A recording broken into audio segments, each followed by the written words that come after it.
But nobles commanded large armies and had access to large amount of revenue. While they were loyal, the emperor functioned efficiently, but by the end of the 17th century, many nobles had built independent network of their own.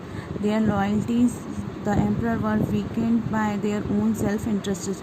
While Akbar was at Fatehpur Sikri during 1570s, he started a discussion on religion with the ulama, Brahmins, Jesus, priests who were Roman Catholic and Zoroastrian. जब अकबर फ़तेहपुर सीकरी में था 1570 में, उसने एक start किया था religions को discuss करने के लिए, किसके साथ? ब्राह्मण्स के साथ, उलाम्स के साथ और जीजस के साथ, ठीक है, जो कि कौन थे? रोमन कैथोलिक थे और ज़ोरोआस्ट्रियन थे. These were discussion took place in the इक्तात खाना. ये सारे डिस्कशंस कहाँ होते थे? इबादत खाना. ये सारे डिस्कशंस इबादत खाना में होते थे.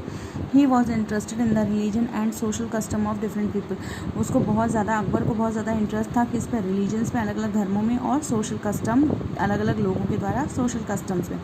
अकबर्स इन interaction with people different faith made him realize that were often bigots, that their teachers created division and disharmony amongst his subjects.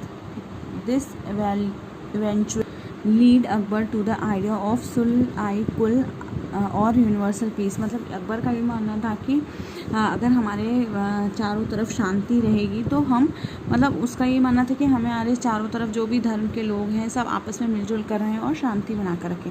The ideas of tolerance did not discriminate between the people different religion in his realm. Instead it focus the system of ethnic honesty justice peace that is why universal applicable. जो universal peace का मतलब था उसमें क्या क्या था? Honesty थी, justice थी, पीस थी, ये सारी चीज़ें यूनिवर्सल में एप्लीकेबल थी. Abul Fazal help Akbar in forming the version of governance around this idea Sulh-e-Kul. This principle is governed by the followed by Jahangir and Shah Jahan as well as. Jahangir जो था वो शाहजहां का ही नाम था, जहांगीर. ओके. अब the Mughal empire in 17th and century and after. अब Mughal empire जो था वो 17th सेंचुरी में कैसा था और उसके बाद कैसा था?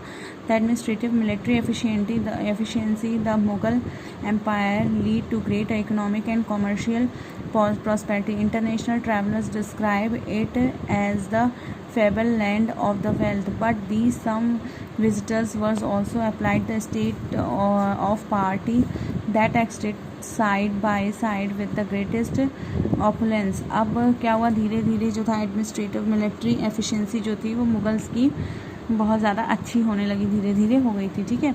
The inequality were glaring. Documents were from the 20th years of Shahjahan reign inform us the highest ranking mansabdar were only 445 numbers out of total of 8,000. अब जो मनसबदार थे जहांगीर के शासनकाल में क्या हो गया? धीरे धीरे वो 8,000 से 445 नंबर पर आ गए. The small number are the mere 5.6% of the total number of mansabdar. फिर धीरे धीरे क्या हो गया?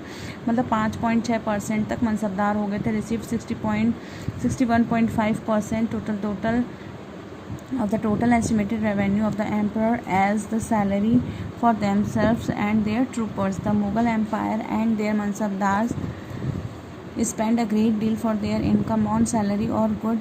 This expenditure benefited the artisan and peasant who supplied them with a good and produce, but the scale of revenue collection left very little of investment in the hand primary producer. The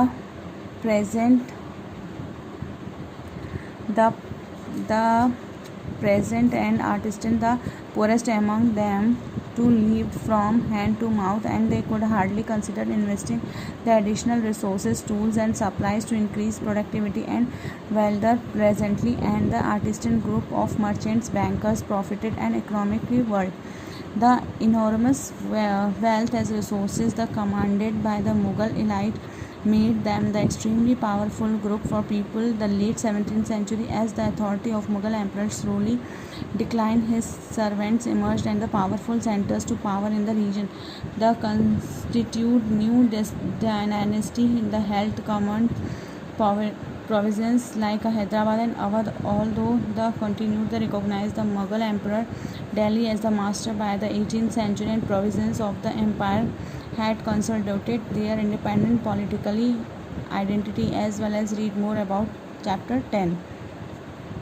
तो Mughal empire जो था वो पहले अकबर के शासन में बहुत अच्छा था, धीरे धीरे फिर वो जहांगीर मतलब शाहजहाँ के शासन में भी ठीक था, बट धीरे धीरे क्या हो गया, शाहजहाँ के शासन में मुग़ल एम्पायर जो था वो धीरे धीरे मतलब ख़त्म होने के उसमें आ गया था, मतलब ज़्यादा अच्छा वर्क नहीं कर रहा था। अकबर के शासनकाल में मुग़ल एम्पायर बहुत अच्छा, क्योंकि अकबर एक ऐसा राजा था जिसने सारे धर्मों को मतलब के लोगों को मतलब आपस में मिलाकर रखा हुआ था, ठीक है। उसने जजिया कर होता है जो भूमि पर कर लगता है, वो सारे कर मिटा दिए थे, पिलग्रिमेज कर हटा दिए थे, टैक्सेस हटा दिए थे अकबर ने।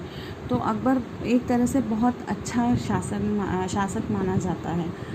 लेकिन फिर अकबर के बाद जो उसका बेटा जहांगीर था, जहांगीर के बाद उसका बेटा जो औरंगज़ेब था, उनके शासन औरंगज़ेब के बाद मुग़ल एम्पायर पूरा ख़त्म हो जाता है। जहांगीर के बाद से और औरंगज़ेब के बाद से ब्रिटिश इंडिया स्टार्ट हो जाता है। वो अब हम आगे पढ़ेंगे नेक्स्ट उसमें। Okay, thank you and take care.